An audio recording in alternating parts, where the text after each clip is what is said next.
चलिए, अभी तक हमने ओवरऑल की बात करें तो हम बिग फ्रेंड के पॉजिटिव नंबर का हाफ हमने कर चुका है। कैसे? तो हमने पॉजिटिव +1 कर लिया है, पॉजिटिव +2 कर लिया है, पॉजिटिव +3 कर लिया है, पॉजिटिव 4 कर लिया और अभी हम जा रहे हैं पॉजिटिव +5 करने। तो आई थिंक आप लोगों ने ये सारा याद कर लिया होगा अभी तक बिग फ्रेंड के जो भी हमारे कॉन्सेप्ट थे +1 से लेकर +10 तक, है ना? +1 +2 +3 +4 +5 +6 +7 +8 +9 +10 के सारे कॉन्सेप्ट को आपने याद कर लिया होगा। ठीक है, तो चलिए मैं क्वेश्चंस की तरफ बढ़ता हूं और देखते हैं +5 के लिए हम कैसे सॉल्व करेंगे। तो चलिए आते हैं हम लोग बोर्ड पे। तो मेरे पास सबसे पहला क्वेश्चन है +7, तो +7 करता हूं मैं 5 6 7। ठीक है, 7 + 5, तो यहां पर 5 जा रहा है नहीं, तो नहीं जा रहा है। तो हमने सीखा है, क्या सीखा है? +5 के लिए क्या करेंगे? +10 - 5 जब भी हमारे पास नहीं जाएगा। ठीक है, फिर 5 के बाद +1, तो +1 कर दिए, तो your answer 30। Very good, clear हुआ? नहीं समझ में आए फिर से देखिए, बार बार देखिए जब तक क्लियर ना हो, आराम से समझ में आएगा। कोई भी ऐसा डिफिकल्ट वर्ड्स मैं यूज नहीं कर रहा हूं कि समझ में नहीं आए, तो आप आराम से देखिए, प्रेम से देखिए, कोई जल्दबाजी नहीं है, कॉन्सेप्ट को पूरे अच्छे से समझिए। ठीक है, चलिए मैं आगे बढ़ता हूं, इसको 0 कर देता हूं नेक्स्ट क्वेश्चन के लिए जी। नेक्स्ट क्वेश्चन पे बढ़ते हैं। +3, 1 2 3, +3 हो गया, +2 जाएगा नहीं। अब देखिए थोड़ा सा इसमें स्मॉल फ्रेंड भी यूज हो जा रहा है, चलिए इसी बहाने हम लोग प्रैक्टिस भी कर लेते हैं। तो हमारे पास 2 तो यहाँ पॉसिबल है नहीं, तो 2 का फ्रेंड कौन? क्योंकि यहाँ स्मॉल फ्रेंड हम ले सकते हैं, तो 2 का फ्रेंड कौन? +5 - 3। ठीक है, और +5 करना है, तो +5 तो यहाँ होगा नहीं, तो क्या कर सकते हैं? +10 - 5, योर आंसर 10। देखिए इस टाइप के क्वेश्चंस आने से फायदा क्या होता है ना, कि हम सारी चीजों को एक बार रिकॉल कर लेते हैं। देखिए पहले हमने डायरेक्ट देखा तो डायरेक्ट हो गया, फिर देख रहे हैं हमारा स्मॉल फ्रेंड भी लगेगा, स्मॉल फ्रेंड भी लगा लिया, फिर हमने बिग फ्रेंड देखा, बिग फ्रेंड भी लगा लिया। तो इससे क्या हुआ, सारी चीजें हमारे रिकॉल हो गई इससे। ठीक है, बहुत लाजवाब क्वेश्चन था। चलिए नेक्स्ट क्वेश्चन बढ़ते हैं, मैं 0 कर लेता हूं।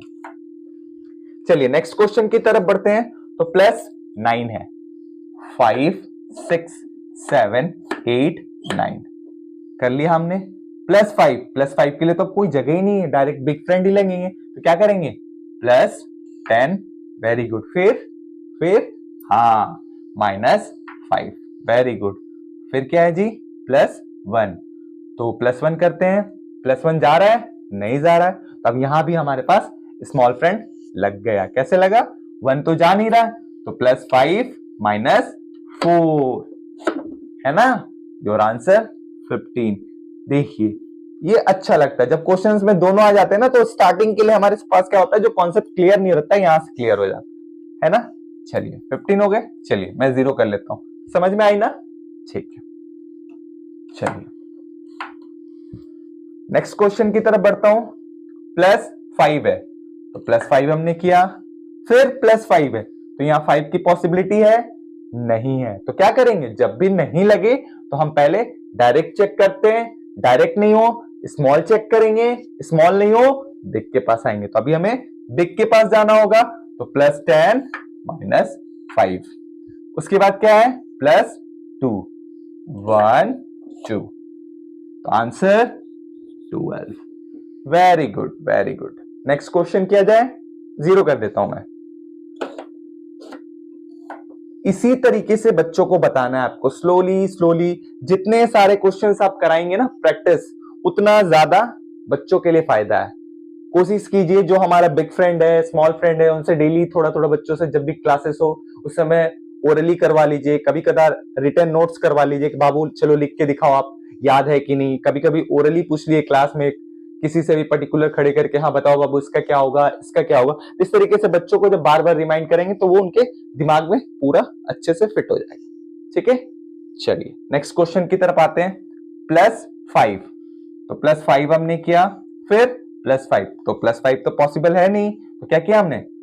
+10 - 5 +3, 1 2 3, answer 13। Very good, very good, बहुत अच्छे। चलिए इसे मैं 0 कर देता हूं। अब नेक्स्ट क्वेश्चन करेंगे। इस पॉजिटिव फ्रेंड का लास्ट क्वेश्चन है हमारे पास, +9। ओके, ये +9 हो गए। 9 के बाद -1, तो हमने ये -1 किया। फिर +5 तो जाएगा नहीं, हमें बिग फ्रेंड के पास जाना पड़ेगा। चलिए जाते हैं हम।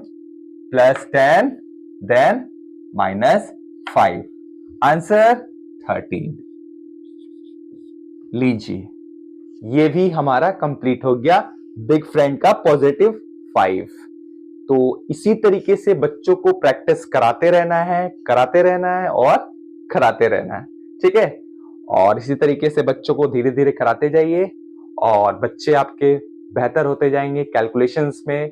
मैथ्स का डर हटेगा और उनके अंदर एक कॉन्फिडेंस आएगा कि हाँ, अब मैं ये मैथ्स कर सकता हूँ, सॉल्व कर सकता हूँ।